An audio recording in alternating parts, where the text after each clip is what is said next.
तो एक व्यक्ति से मैं मिला, उसने फल का ठेला लगा रखा था। उसकी आंखें एकदम पथराई हुई थी।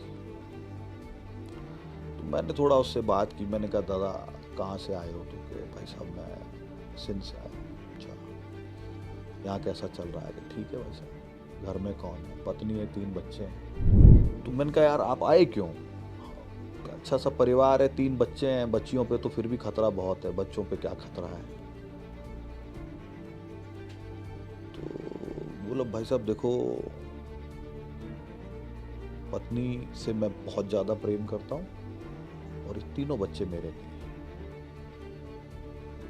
तो मैं तो एकदम सन्न रह गया कि ये आदमी क्या बोल गया। और वो बच्चों के प्रति उसका बड़ा अनुराग था। उसने बच्चों को डांटा नहीं, वो छोटी मोटी ऐसे हंसी मजाक शरारत कर रहे थे। तो मैंने कहा, आप क्या बात कर रहे हो? बोले, देखो भाई साहब, मैं घर से निकला और उसके करीब 5 घंटे बाद में माँ ने मेरे ट्रांसपोर्ट ओनर को बोला, जिसके यहाँ से मेरा टाई अप था, तुरंत घर आ जाओ भाई, अभी के अभी आ जाओ। तो मैंने सब काम छोड़े, दूसरे आदमी को ट्रक संभलाया और मैं दौड़ के मेरे घर पहुंचा। तो मुझे पता लगा, घर में घुस के गन पॉइंट पे मेरी पत्नी को यहाँ के वडेरे उठा के ले गए हैं जागीरदार। मैंने उनके घर जाके उनके हाथ जोड़े, पैर पकड़े, गाँव के 10-5 आदमियों को लेके गया, मेरे को मेरी बीवी वापस दे दो, तो 10-20 दिन काम में लेके भेज देंगे, अभी तो तू जा यहाँ से। और बहुत मारा मुझे।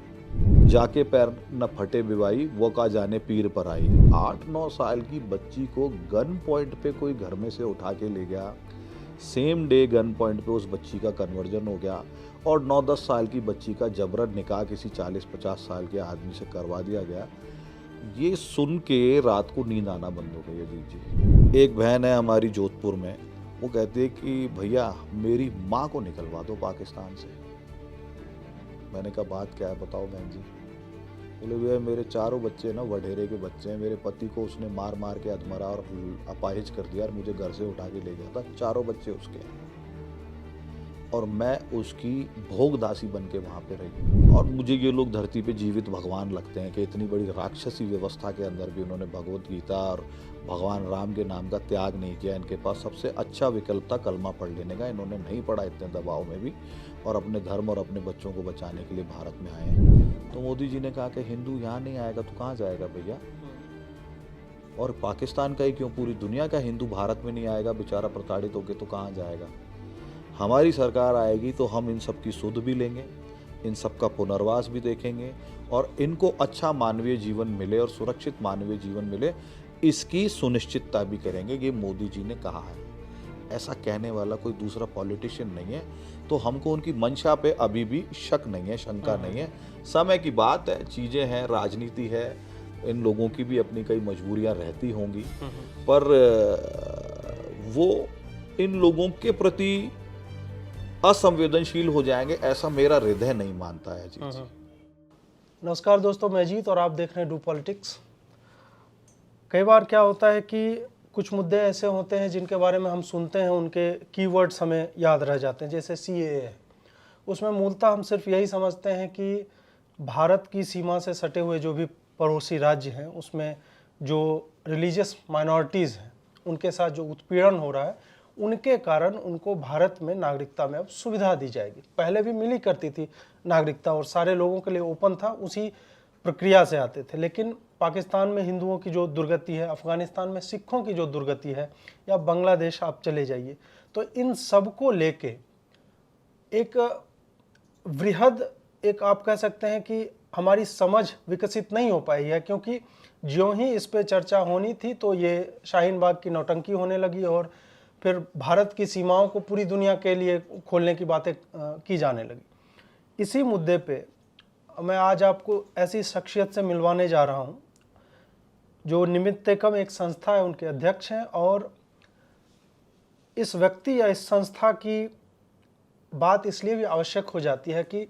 जब हम और आप ज़्यादा से ज़्यादा इस डिस्कशन में, इस चर्चा में, इस सीए हो या कोई भी मुद्दा हो, उनकी चर्चा में जब हम स्टूडियो में बैठ के बातें करते हैं या बहुत ज़्यादा कोशिश करते हैं तो एक दिन के लिए ग्राउंड रिपोर्ट करने हम कहीं चले जाते हैं। लेकिन कोई शख्स या संस्था 3,000 पाकिस्तानी हिंदुओं को अगर नागरिकता दिलवाती है, 10,000 पाकिस्तानी हिंदुओं को कानूनी तरीके से पाकिस्तान से निकलवाती है, यहाँ पे लाती है और ड्यू प्रोसेस ऑफ लॉ जो है हमारे देश का, उसके थ्रू उनको यहाँ रहने का, खाने का, शरणार्थी होने का और अंततः जो भी प्रक्रिया है उससे एक भारतीय नागरिक बनाने का जो कार्य करती है, उसमें जय आहूजा जी ने काफ़ी काम किया है। जय जी, आपका बहुत बहुत स्वागत है। नमस्कार। सबसे पहले तो मैं चाहूँगा कि आप दर्शकों को ये बताएं कि निमित्तेकम जो संस्था है, जी अभी मैं बात कर रहा था तो आपने बताया कि 3,000 को आप लोग लगभग नागरिकता दिलवा चुके हैं और फिर 10,000 जी लाए हैं। और फिर बात हो रही थी कि जोधपुर में मतलब लोग बहुत ही दयनीय स्थिति में हैं। जी मैं भी यहाँ मजनू के टीला में मतलब जहाँ तक हो सकता था एक्सेस वहाँ तक गया और बहुत हृदय विदारक कहानियाँ मैंने सुनी हैं। सबसे पहले थोड़ा सा मतलब डेटा दीजिए कि ये एफर्ट आपने कब से शुरू किया, कितने लोगों को अभी तक मतलब आप मिल चुके हैं, कितने लोगों की मदद हो पाई है, सरकार का क्या रवैया रहा? अजीत जी, मैंने ये काम 2010 से शुरू किया था और इसके अंदर दो कारण थे इस विषय के अंदर आने की। ये वो दौर था जब 2009-10 में ऑर्कुट और फेसबुक डेवलप हो रहा था और सोशल नेटवर्किंग साइट हमारे आम जनजीवन का हिस्सा बनती जा रही थी। तो हमारी कुलदेवी हैं हिंगलाज माता।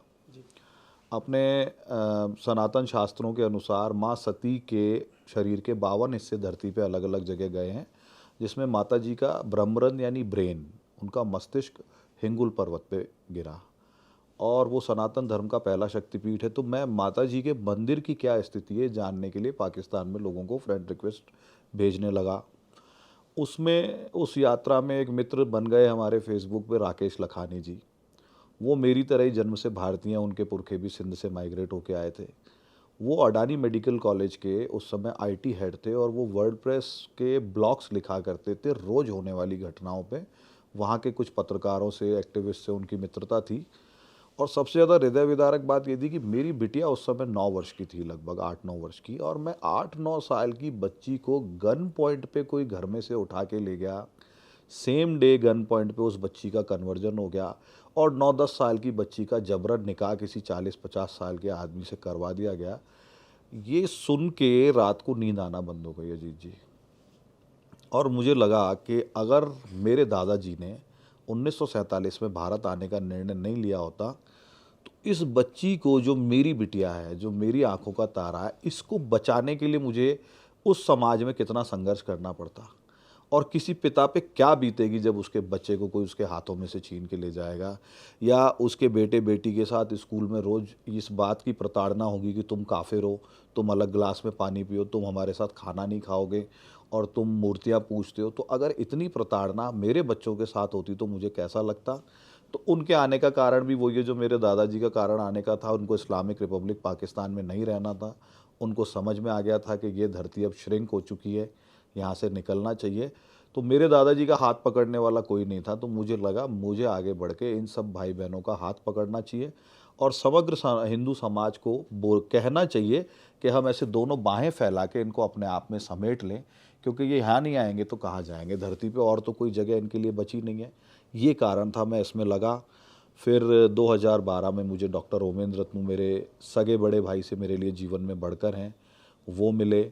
हम लोगों ने इसको इंस्टीट्यूशनलाइज करने का सपना देखा और फिर जब अनुकूल समय आया मोदी जी की सरकार बनने के बाद में, तो हमने निमित्तेकम नामक एनजीओ का गठन किया और उसके बैनर पे हमने अब तक 12 पाकिस्तानी हिंदू भाइयों को हमने अपने यहाँ सैलरीड रखा है।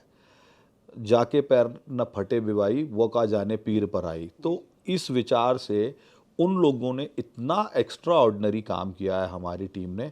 उनकी खुद की किसी की नागरिकता नहीं हुई है, लेकिन उनके ग्राउंड वर्क और उनके परिश्रम और हमारे सहयोग और हमारे साथ में काम करने से अब तक 3,000 लोगों को हम नागरिकता दिलवा चुके हैं। जो आपने कहा कि पाकिस्तान से 10,000 लोगों को निकाला, तो ये निमित्तेकम का काम वहीं से शुरू हो जाता है जब पाकिस्तान में बैठा हुआ कोई हिंदू सिख ये सोचता है कि मुझे भारत जाना है।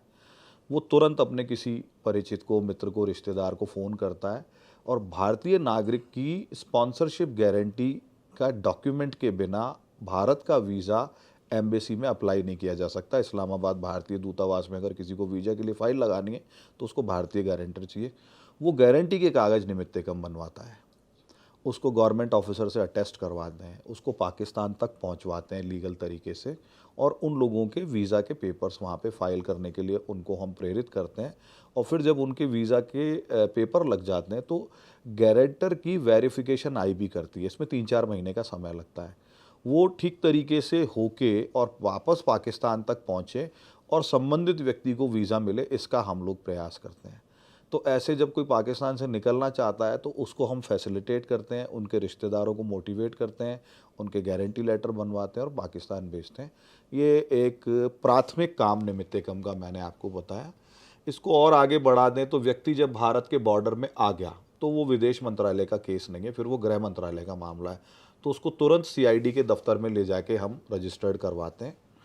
90 दिन का वीज़ा लेके ज़्यादातर लोग आते हैं, विजिट वीज़ा। उस वीज़ा को लॉन्ग टर्म वीज़ा में कन्वर्ट कर दिया जाए और उनकी शरण की एप्लीकेशन, असाइलम की एप्लीकेशन हम लोग एफिडेविट के साथ लगवाते हैं, और निश्चित रूप से उनकी शरण की एप्लीकेशन मंजूर हो और वो भारत में रह पाए, ये सुनिश्चित करते हैं।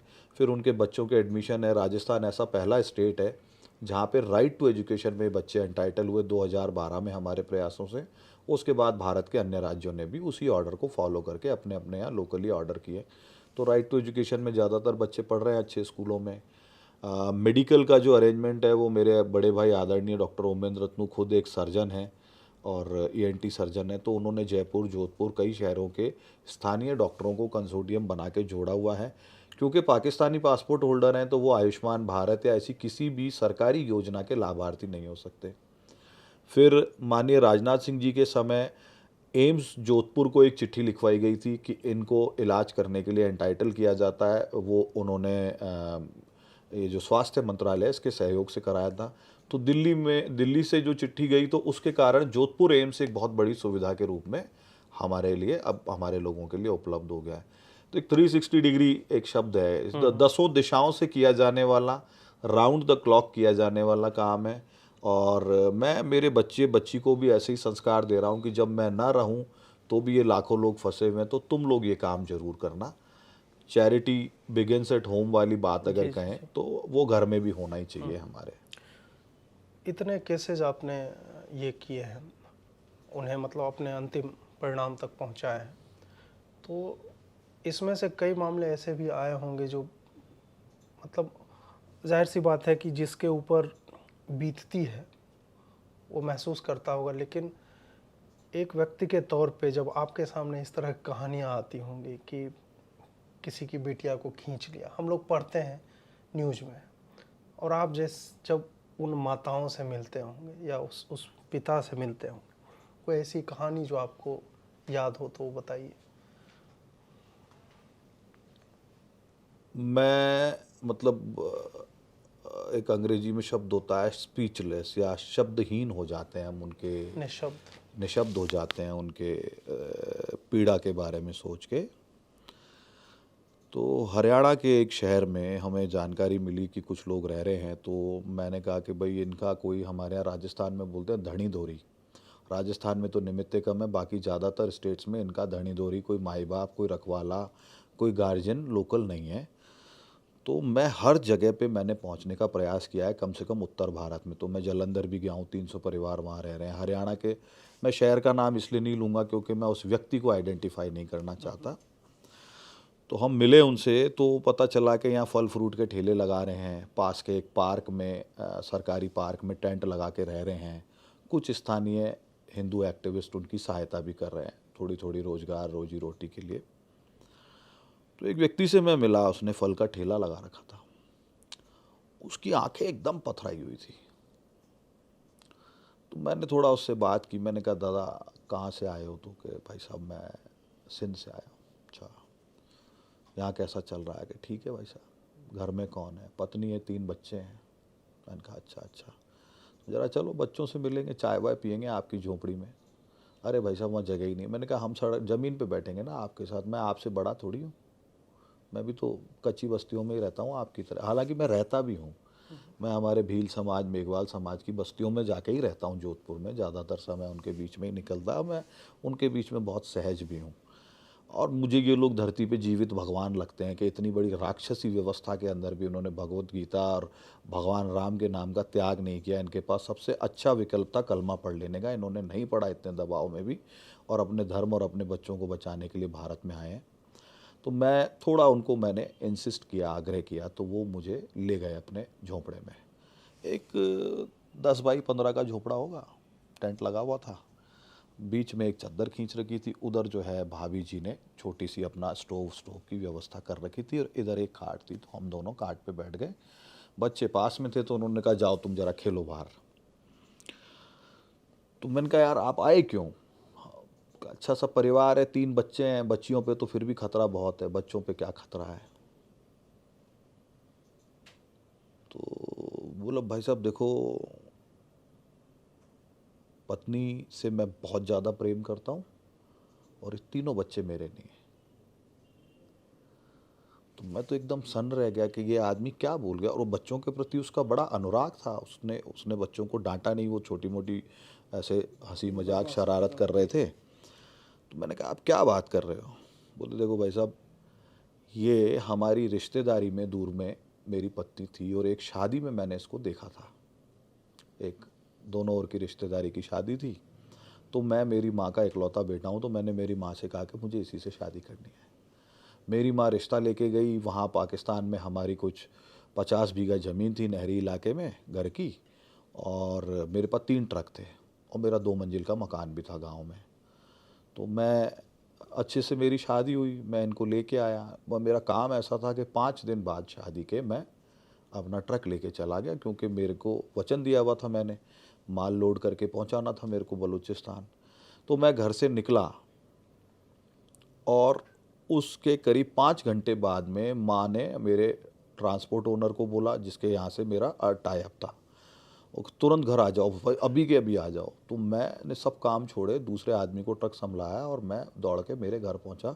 तो मुझे पता लगा घर में घुस के गन पॉइंट पे मेरी पत्नी को यहाँ के वडेरे उठा के ले गए हैं जागीरदार। कौन से ले गए हैं वो भी सब खुल्लम खुल्ला लेके गए। तो डंके की चोट पे तो ये भी छुपी हुई बात नहीं थी कौन ले गया। मैंने उनके घर जाके उनके हाथ जोड़े, पैर पकड़े, गांव के 10-5 आदमियों को लेके गया। मेरे को मेरी बीवी वापस दे दो। बोले 10-20 दिन काम में लेके भेज देंगे, अभी तो तू जा यहाँ से। और बहुत मारा मुझे। अब एक बात तो मेरे मन में ये थी, मेरे मन में तो नहीं थी, लेकिन एक मेरे पास विकल्प ये था कि मैं इस आधार पे मेरी पत्नी को छोड़ दूं, पर उसकी तो कोई गलती नहीं थी। अगर मेरी पत्नी सुंदर है तो हर व्यक्ति अच्छी सुंदर घरेलू स्त्री से शादी करना चाहता है, तो मैंने इसलिए शादी की। ये घटना की लगातार पुनरावृत्ति हुई, और उस व्यक्ति के 3 बच्चे नहीं थे, इसलिए वो भारत आया था। वो तीनों उसको पिता बोल रहे थे, लेकिन तीनों उसके बच्चे नहीं थे। इस इतनी कठोर परिस्थितियों में कोई अपने धर्म को, और दबाव एक ही था कि कलमा पढ़ ले, पीछा छोड़ देंगे तेरा। ऐसी कई घटनाएं हैं। जयपुर में एक डॉक्टर साहब है, मैं उनका नाम नहीं लूंगा, आधी रात को हैदराबाद शहर से अपना घर बंद करके जो हाथ पड़ा वो लेके निकले, अपनी बच्ची को, अपनी पत्नी को बुर्का पहना के, खुद उसी तरीके का गेटअप बना के, और पूरी रात ड्राइव करके लाहौर पहुंचे। 3 महीने लाहौर में पड़े रहे। 16 साल की बच्ची अगले दिन सुबह उठने वाली थी, सूचना मिल गई। अजीत जी, हमको कोई बोले ना अभी आप जहाँ रह रहे हैं कि इस मोहल्ले को अभी के अभी खाली करना पड़ेगा, तो हमारे पैर के नीचे से ज़मीन निकल जाएगी। लोग देश छोड़ के आ रहे हैं। एक बहन है हमारी जोधपुर में, वो बार बार कहती थी कि जय भैया जब भी आए मुझे उनसे मिलना है। वो आई थी 2018 में। तो मुझे सूचना मिली, तो मैंने कहा उन बहन जी को कहो कि आज मैं भोजन उन्हीं के यहाँ करूँगा, खाना उनके यहाँ ही खाऊँगा।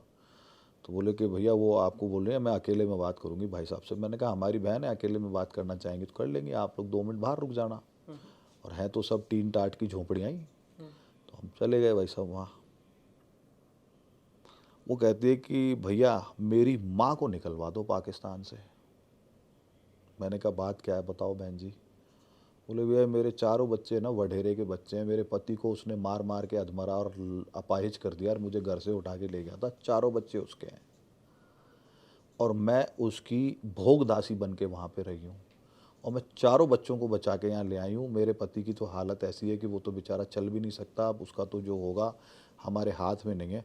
लेकिन मेरी माँ के पीछे पड़ गए हैं वडेरे के सब आदमी, और मेरी माँ गांव-गांव में मारी मारी फिर रही है, 65 साल की बुढ़िया, और उसको वीज़ा दिलवा के निकाल दो, मैं आपके पैर धो के पीऊँगी, मुझे आपसे ये बात करनी थी।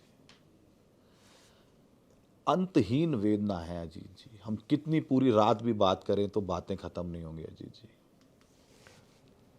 यही शायद कारण है कि इसी तरह की कहानियाँ आती हैं तो हम सीए की मतलब अमेंडमेंट उस एक्ट में लाने की कोशिशें होती है। तो इसका थोड़ा हिस्टोरिकल पर्सपेक्टिव समझाइए कि अजीत जी, ये सिटीजनशिप एक्ट वो कमिटमेंट है जो भारत की पहली सरकार ने किया था। 1950 में नेहरू लियाकत समझौता हुआ, जिसमें अलग अलग विषयों पे बहुत सारी बातें हैं, लेकिन उसमें दोनों देशों की सरकार ने और दोनों प्रधानमंत्रियों ने ये माना कि यदि भारत का माइनॉरिटी मुस्लिम पाकिस्तान जाना चाहेगा तो पाकिस्तान की सरकार उसको अनिवार्य रूप से शरण देगी और प्राथमिक आधार पर प्रेफरेंशियल सिटीजनशिप की व्यवस्था करेगी। यही बात भारत की सरकार ने भी मानी कि अगर अभी भी किसी को लगता है कि हमसे 47 में गलत निर्णय हो गया और हमें भारत आ जाना चाहिए था, वहाँ के माइनॉरिटी हैं, तो भारत सरकार उनको अनिवार्य रूप से शरण देगी, साथ ही उनके लिए कोई प्रेफरेंशियल सिटीजनशिप की व्यवस्था भी करेगी। आप लंदन से आने वाले आदमी को, अमेरिका से आने वाले आदमी को और कहीं यूरोप से आने वाले आदमी को और अविभाजित भारत के नागरिक को एक श्रेणी में नहीं रख सकते, वो हमारे ही भाई बहन है, कल ही तो लाइन खींची है। तो इस आधार पे 1953 में एक पार्लियामेंट्री कमेटी बनी। उस कमेटी की फाइंडिंग्स, उस कमेटी का काम था सिटीजनशिप एक्ट को लिखना, ड्राफ्ट करना। उस कमेटी की फाइंडिंग्स में भी आया कि पाकिस्तान में बेहद मार्मिक स्थिति है और वहाँ पे माइनॉरिटीज़ के ऊपर बहुत तेज़ी से जुल्म जातियाँ जारी हैं। उस आधार पे एक क्लॉज रखा गया नेचुरलाइजेशन का, प्राकृतिक रूप से भारत का नागरिक बनने का किसको अधिकार है। उस क्लॉज की प्रथम शर्त है सेक्शन 5(1) है। सेक्शन 5(1) ये कहता है कि यदि आप पाकिस्तान की माइनॉरिटी हैं, अल्पसंख्यक हैं वहाँ के, आप भारत में 7 वर्षों से रह रहे हैं और आपके पास ये प्रमाण है कि आप खुद या तो 47 से पहले पैदा हुए हैं या फिर आपके माता पिता 47 से पहले अविभाजित भारत के नागरिक थे, तो आपको प्रेफरेंशियल सिटीजनशिप लेने का अधिकार है।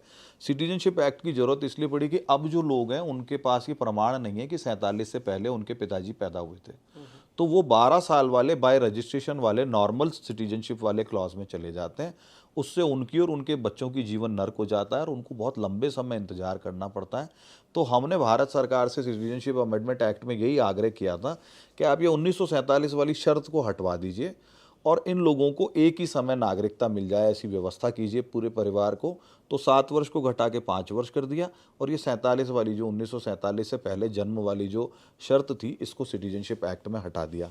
दूसरा जिस पे बवेला हो रहा है कि एक्सपायर्ड पासपोर्ट पे भी नागरिकता ले सकते हैं, तो भैया पाकिस्तान एम्बेसी को अरबों रुपए पासपोर्ट रिन्यूअल के भारत का अंदर रहने वाला व्यक्ति क्यों दे जब उसको पाकिस्तान वापस लौटना ही नहीं है। तो नागरिकता त्यागपत्र प्रमाण पत्र के नाम पे हजारों लाखों करोड़ों रुपए पाकिस्तान एम्बेसी को कोई क्यों दे जब उसको भारत में ही रहना है और भारत से लौटना ही नहीं है।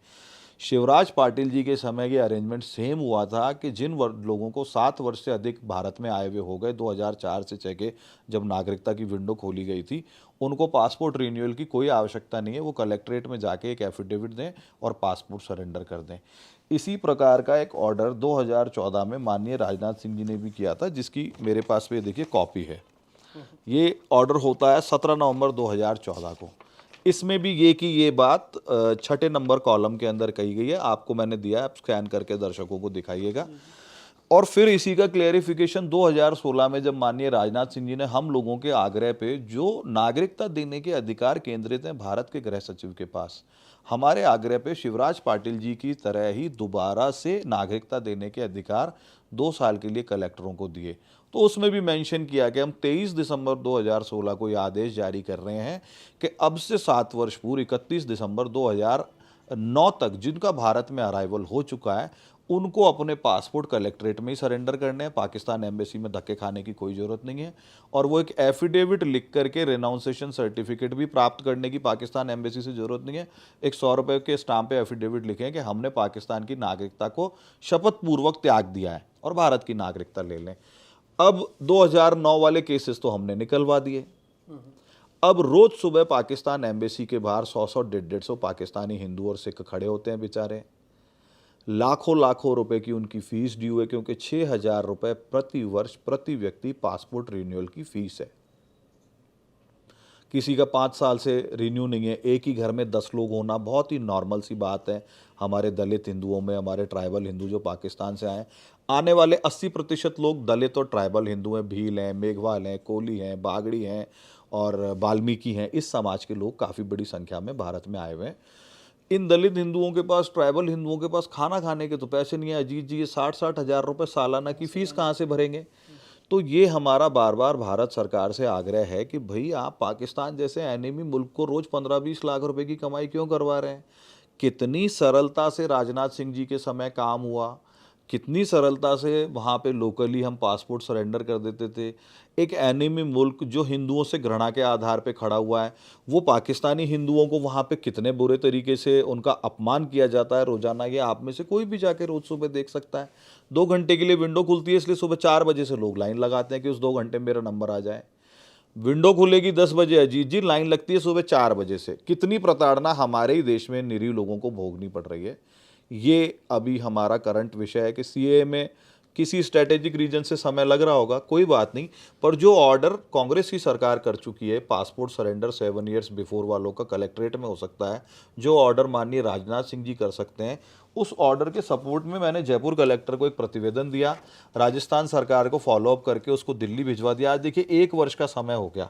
18 अगस्त 2020 की ये सरकारी चिट्ठी है मेरे प्रतिवेदन पे, जो एमएचए में आई हुई है, और इसके ऊपर मिनिस्ट्री ऑफ होम अफेयर्स 1 साल से एक निर्णय नहीं कर रहा, जिसमें पूरा बैकग्राउंड जयपुर कलेक्टर और राजस्थान सरकार के गृह सचिव की ओर से लिख करके आया है बाकायदा, के पूर्व में भी ऐसा कर चुके हैं।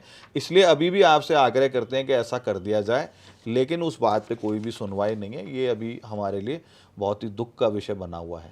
तो अभी प्रेजेंट में एक तो ये मुद्दा आप बता रहे हैं, उसके अलावा आपको ये जो सीए आया है, एक तो इम्प्लीमेंट अभी तक नहीं हुआ। ये बहुत बड़ा घोर पीड़ा का विषय है हमारे लिए। लेकिन हो सकता है कि कोरोना के कारण सरकार की प्राथमिकताएं अभी शायद बदली नहीं, प्राथमिकताओं का विषय नहीं है इसमें। देखिए क्या है, सिर्फ नियमावली बदल के और वेबसाइट पे अपलोड करनी है बस।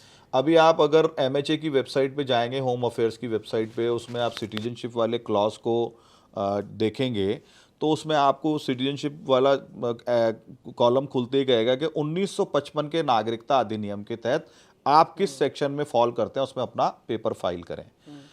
1955 की जगह 2019 का सिटीजनशिप अमेंडमेंट एक्ट आएगा हेडिंग में, और उसमें सारे कॉलम डिलीट करके एक नया कॉलम बनाना है। एक नया कॉलम ये बनाना है कि if you are a Pakistani minority then you can file your application under the citizenship amendment act, और आपकी एक ही धारा है, क्योंकि फिर आपको सिर्फ 5 साल के बाद में सीधे लगा देना है।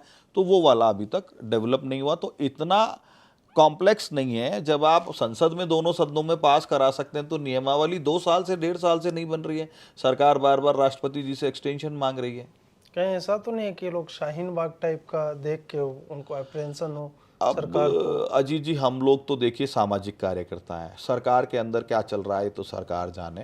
हम लेकिन सरकार की इंटेंशन पे, इनकी मंशा पे अभी भी प्रश्नवाचक चिन्ह इसलिए नहीं लगाते कि अगर मंशा खराब होती तो ये कानून ही नहीं आता जी। है ना। दूसरी बात, ये झूठ के प्रोपेगेंडा को मैंने कई जगह बस्ट किया है। CNN के डिबेट में अभिषेक मनु सिंघवी जी से मैंने एक सवाल पूछ लिया तो जवाब नहीं दे पाए। इसको एंटी मुस्लिम कहा जाता है अजीत जी, यही तो प्रश्न है। अब एंटी मुस्लिम कैसे नहीं है, मैं ये प्रूव कर देता हूं आपको। जितने भी लाभार्थी हैं कैटेगरी ऑफ बेनिफिशियरी, उसमें कोई रद्दोबदल नहीं है। वो नेहरू जी के एक्ट की ही बेनिफिशियरी आज तक चले आ रहे हैं। मोदी जी की सरकार ने बेनिफिशरीज में न तो एक भी शब्द जोड़ा है, न एक भी शब्द हटाया है। अगर ये लॉ एंटी मुस्लिम है तो फिर नेहरू ने एंटी मुस्लिम लॉ क्यों बनाया 1955 में? पहला पॉइंट। दूसरा पॉइंट है, टेरिटोरियल चेंजेस नहीं है, भौगोलिक परिवर्तन भी नहीं है।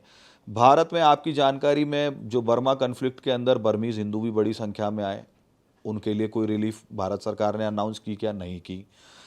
भूटान से 15 साल से 1 लाख हिंदू भारत में आके शरणार्थी बन के बैठे हुए, उन्होंने राजाशाही के विद्रोह में बढ़ चढ़ के हिस्सा लिया था, तो भूटान की राजाशाही से कन्फ्लिक्ट हुआ, वो भारत में आ गए शरण लेने के लिए।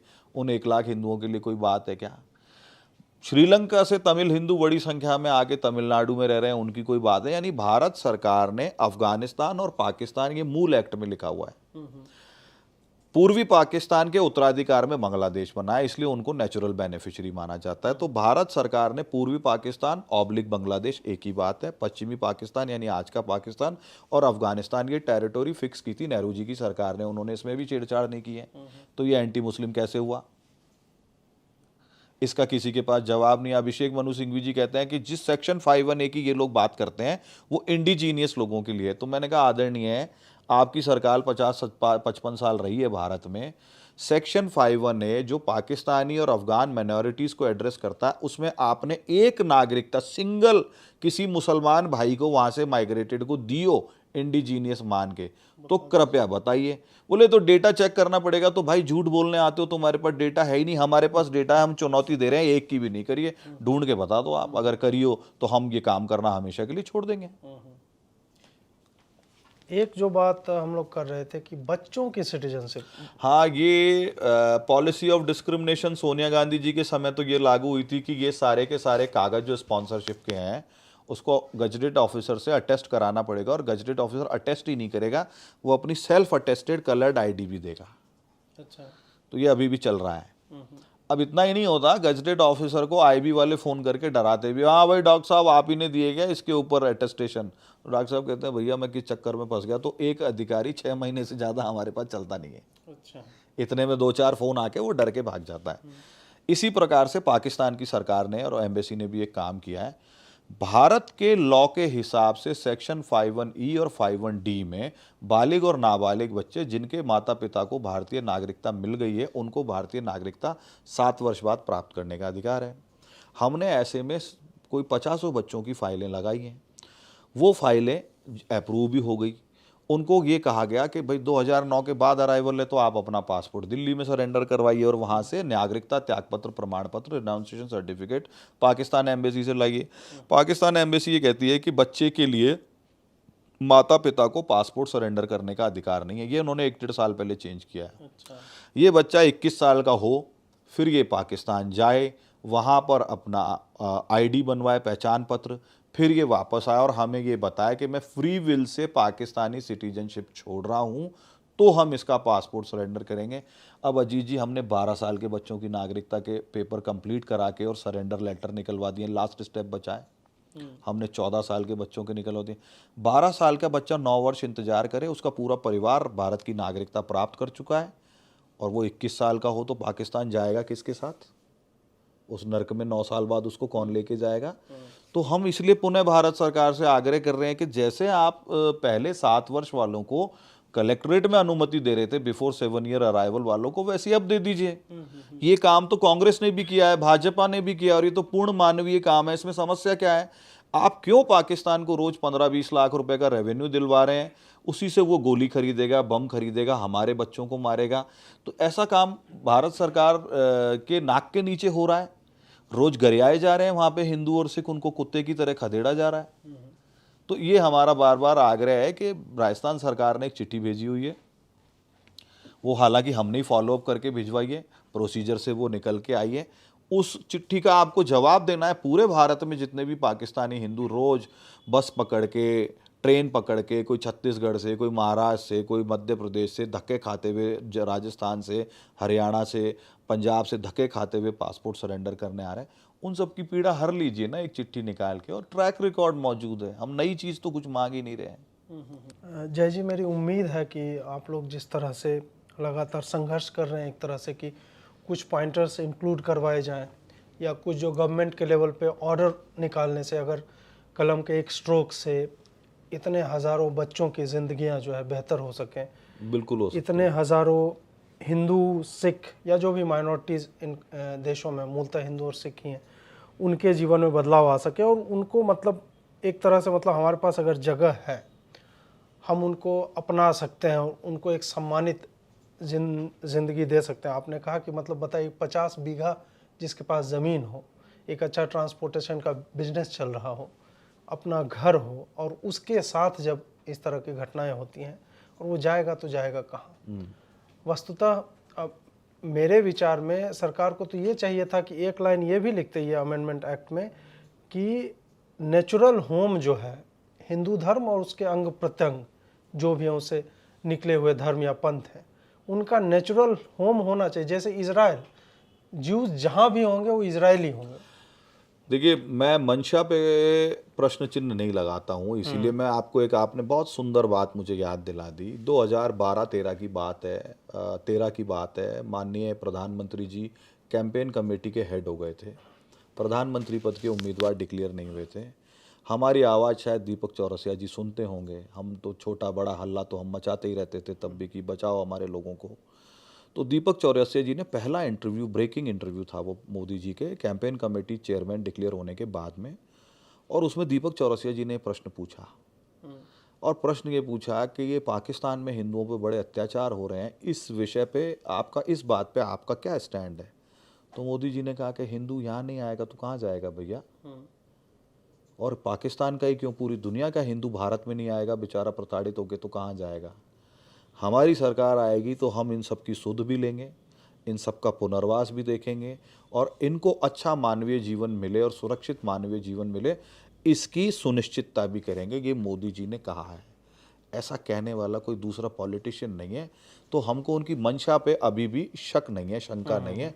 समय की बात है, चीज़ें हैं, राजनीति है, इन लोगों की भी अपनी कई मजबूरियां रहती होंगी, पर वो इन लोगों के प्रति असंवेदनशील हो जाएंगे ऐसा मेरा हृदय नहीं मानता है। जी हाँ, वही जैसे आप बता रहे हैं, कुछ परेशानी है या प्राथमिकताएं थोड़ी सी, मतलब जी अभी कोविड को लेके और इतना डेथ्स हो रहा है, नेगेटिव मीडिया कवरेज है, वैक्सीनेशन की ड्राइव चल रही है, तो हो सकता है कहीं ना कहीं पीछे रह गया हो। पर अभी हम जो चाह रहे हैं ना, वो इतना सरल काम है कि उससे कल सुबह अगर वो होता है तो कल सुबह से पाकिस्तान को 15 लाख मिलना बंद हो जाएंगे रोज के, और हमारे लोगों के इतनी घोर प्रताड़ना तुरंत बंद हो जाएगी, पीड़ा खत्म हो जाएगी उनकी। जय जी, हमसे बात करने का बहुत बहुत आभार, और मेरी कोशिश होगी कि मैं अपनी टीम के साथ जोधपुर के उन इलाकों में जाऊं, आप साथ रहें तो और अच्छा हो। निश्चित रूप से रहेंगे, वहाँ घूमेंगे, और हम चाहते हैं कि लोगों को ये जो सीए के विरोध में जो लोग बैठे हुए हैं उनकी आंखें खुले, खास करके